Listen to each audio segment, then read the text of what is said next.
Hi hello सगळ्यांना स्वागत आहे तुमचं माझ्या चॅनलवरती ज्याचं नाव आहे मराठी ब्लॉगर राणी.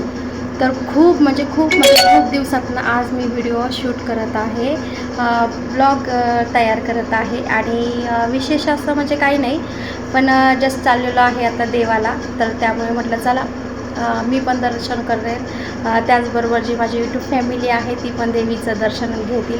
आणि देवीची कृपा जशी माझ्यावर आहे तशीच माझी जी यूट्यूब फॅमिली आहे तर त्या फॅमिलीवर पण असंच राहील. तर चला कंटिन्यू राहा. तर चला फायनली मी इथं आलेली होते आणि हे आहे तुळजापूरच्या देवीचं हे ठाणं आहे. आणि आमच्या गावापासून फक्त 20 मिनटाच्या अंतरावरती हे आहे देवीचं मंदिर. आणि खूप छान असं मंदिर आहे. तुम्ही पुढे व्हिडिओ स्किप न करता पहा. खूपच छान असं वातावरण आहे. मस्त डोंगरावर असं वसलेली ही देवी आहे. आणि ह्या देवीचं काहीतरी अशी कथा आहे, पण एवढं डिटेल्समध्ये मला माहीत नाही. त्यामुळे ज्या गोष्टी आपल्याला माहीत नाही त्यामुळे त्या गोष्टी सांगणं पण हे चुकीचं आहे. जर पूर्ण माहिती असेल तरच त्या गोष्टी सांगणं योग्य आहे असं मला वाटतं. तर चला, देवीचं खूप सारं असं सुंदर असं दर्शन तुम्ही पण करून घ्या. मी पण घेतलेलं आहे. देवीचा जसा आशीर्वाद माझ्यावरती आहे तसाच तुमच्या सगळ्यांवरती पडावा आणि तुमच्या सगळ्यांवरती राहावा हीच मी देवीचरणी मी प्रार्थना करते. आणि देवीचं आणि माझं नातं हे तर खूपच अलगच आहे. खूप वेगळं असं नातं आहे. कारण का आई आणि मुलीचं नातं ज्या पद्धतीने असतं तसं माझं देवीचं आणि माझं नातं आहे.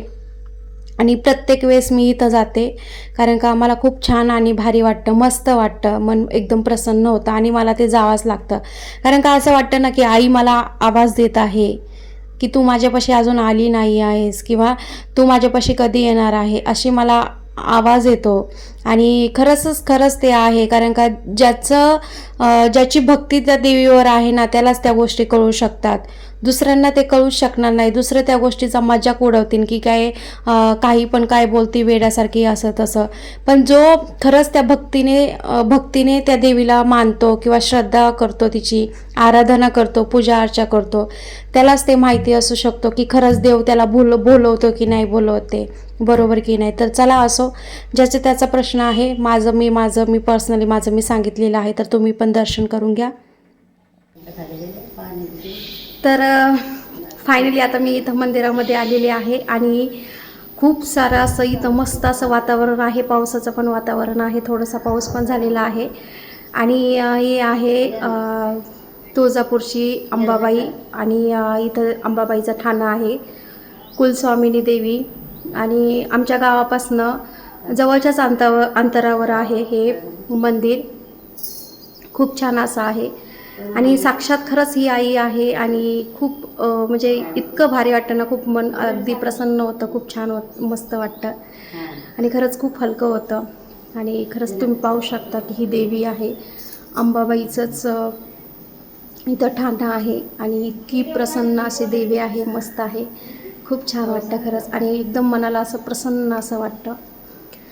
खरं तर तुळजापूरला पण जायचं आहे, पण म्हटलं चला आधी पहिले इथं दर्शन घेऊन येऊयात आणि मग तुळजापूरच्या देवीला जाऊयात. आणि आज मंगळवार पण आहे, तर म्हटलं चला आज योगायोग आहे तर देवीचं दर्शन पण घेऊन यात. आणि एकदम मन प्रसन्न वाटतं. कारण का खूप असं वाटतं ना की आपण म्हणजे देवाला वगैरे जरी आलं तरी, आणि विशेष करून मला तर खूप प्रसन्न असं वाटतं. कारण का माझी ही आई आहे आणि आपल्या लेकराची आणि आईची जर भेट झाल्यावरती किती आनंद होतो आणि काय होतं हे शब्दात व्यक्त करता येत नाही. अशा पद्धतीने माझं आता एकदम असं मन असं भरून आलेलं आहे. असं वाटतं की इथून जावंच नाही, पण जावं तर लागतंच. तर चला, तुम्ही पण दर्शन घ्या. जशी कृपादृष्टी माझ्या आईवर आहे किंवा माझ्यावर आहे तशीच तुमच्यावर पण असू देत, हीच देवीच्या मी प्रार्थना करते. आणि खरंच खूप छान, मस्त, खूप छान मंदिर पण आहे, मस्त आहे सगळंच वातावरण.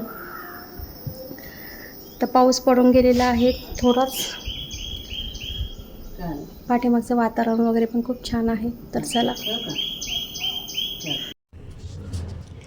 तर पाहायला आणि ऐकायला किती छान वाटतं सगळ्या गोष्टी. कारण का देवीचा जो म्हणजे देवीच्या आवारातली जो आवाज असतो, पक्ष्यांचा आवाज, किंवा माणसांचा आवाज किंवा एक वेगळीच एक पॉझिटिव्ह जी शक्ती असते, तर ती पूर्ण अशी म्हणजे नाही का एकदम असं वाटतं ना की असं काहीच नको पाहिजे. म्हणजे कुठली धनदौलत नाही पाहिजे किंवा कुठला मोह नाही पाहिजे किंवा काही नाही. देवाच्या आवारात गेलं का मन एकदम प्रसन्न होतं आणि असं वाटतं की तिथंच रमून जावं.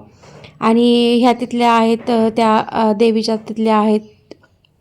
आपण जोगतीन म्हटलं तरी चालेल ह्यांना, कारण का देवीची तिथं पूजा वगैरे करतात सगळ्या गोष्टी. तर त्यांना पण हळदी कुंकवाचं वगैरे वाण दिलं मी, लावलं हळदी कुंकू वगैरे आणि त्यांच्या पण पाया पडले. कारण का थोडा मोठ्यांचा आशीर्वाद घेणं हे कधी पण चांगलंच असतं, बरोबर की नाही. आणि एवढे ते देवीचे वगैरे पूजा करतात म्हटल्यावर त्यांचा आशीर्वाद घेणं हे कधीच वाया जाणार नाही असं मला वाटतं. आणि परिसर तर तुम्ही बघू शकता, इतका छान मस्त परिसर होता. आणि सगळे म्हणजे साईडने सगळी शेती वगैरे होती, कारण का मंदिर हे उंचावर आहे ना, त्यामुळे मग खालचा असं सगळा परिसर असा पाहायला मिळाला तुम्हाला सगळ्यांना. आणि मला पण शूट करायला मस्त झालं. तर फायनली हे असं आहे मंदिर आणि खूप छान आहे. खूप अगदी मन प्रसन्न करणारं वातावरण आहे. जर इथं कुठं शिरूर तालुक्यामध्ये जर असाल, पुणे जिल्ह्यामधलं शिरूर, तर तिथं जर तुम्ही कुठं असाल तर ऑब्वियसली सगळ्यांना माहितीच असणार आहे ही देवी कुठली आहे आणि काय आहे ते, बरोबर की नाही. तर असं सगळं सुंदर असा परिसर आहे, खूप छान आहे. आणि पावसाचं पण वातावरण, म्हणजे पाऊस येऊनच गेला होता थोडासा, तर मस्त असं थंडगार असं वाटत होतं. आणि तुम्ही पाहू शकता शेती वगैरे पण खूप छान. आणि इतकं भारी प्रसन्न असं वातावरण होतं ना, की असं वाटत होतं की घरी जाऊच नाही इथून. आणि कुठल्याही देवाचं तसंच असतं, देवाच्या ठिकाणी गेलं तरी माणसाला सगळं असं विसरून जातं माणूस. आणि इतकं भारी आणि मन प्रसन्न करणारं वाटतं. खरं ह्या व्हिडिओमध्ये इतकं भारी आणि मन प्रसन्न करणारी ही वाक्य जवळजवळ माझ्या तोंडातून बरेच वेळा निघलेली आहे. का निघलेली आहे? कारण पण तसंच आहे, कारण का हे वातावरणच तसं आहे, बरोबर की नाही. तर आम्ही देवाच्या वगैरे सगळं पाया पडलं, पूर्ण मंदिर वगैरे सगळं असा परिसर आहे मंदिराचा. आणि इथे नवरात्रीमध्ये खूप सारा असा उत्सव असतो. महापूजा वगैरे किंवा होम वगैरे केला जातो 7व्या माळेला आणि खूप छान आहे.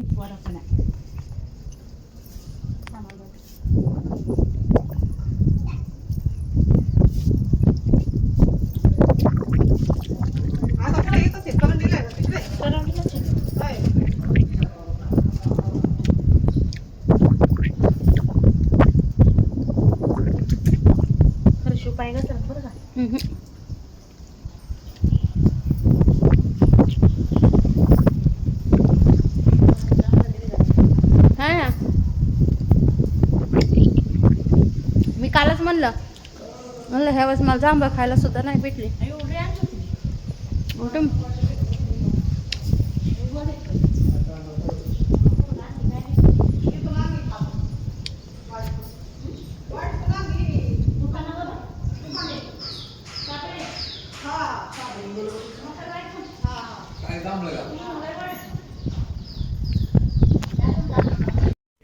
तर हा आहे समोरचा भाग, जिथून आपण देवीला जाण्यासाठी एंटर करतो. आणि तो परिसर आहे समोरचा, खूप छान पद्धतीने आहे. पाण्याची टॉकी पण इथं आहे, जेणेकरून हातपाय वगैरे धुण्यासाठी किंवा कोणी लांबून वगैरे आलेलं असतं तर देवाकडे तसंच जाऊ नये म्हणून फ्रेश होण्यासाठी. तर अशा पद्धतीने आहे हे समोरचं. आणि खूप छान अशी झाडं वगैरे पण आहे आणि त्यांची काळजी पण खूप छान पद्धतीने घेतली जाते.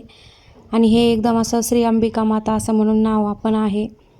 खरंच खूप भारी आहे इथे. आत्ता तर असं वाटत नाही कोणी, म्हणजे येतात लोक पण दर्शन वगैरे करून जातात, पण नवरात्रीच्या वेळेस खूप सारी अशी गर्दी इथं असते, कारण का कार्यक्रम वगैरे खूप सारे असतात, दांडिया वगैरे. आणि आभाळ पण खूप छान दिसत होतं, कारण का पाऊस निम्मा होऊन गेला होता आणि काही येणार होता. आणि उंचावर आहे त्यामुळे खूप छान दिसतं. तर चला आता आम्ही निघालो होतो इथून. बघू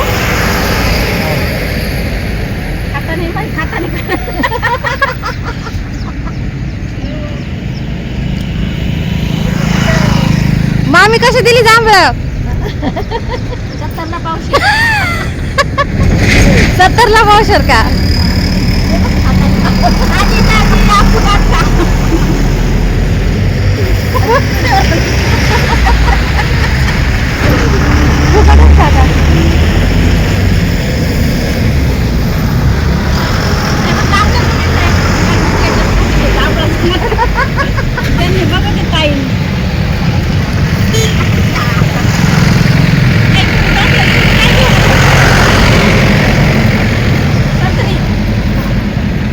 नाही पण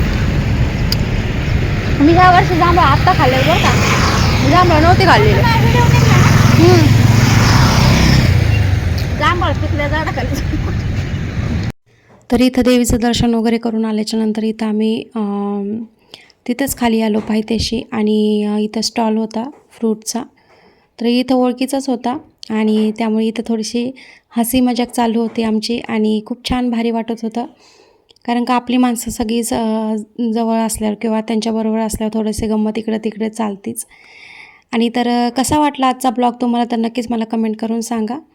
भेटू नेक्स्ट ब्लॉगमध्ये, तोपर्यंत बाय.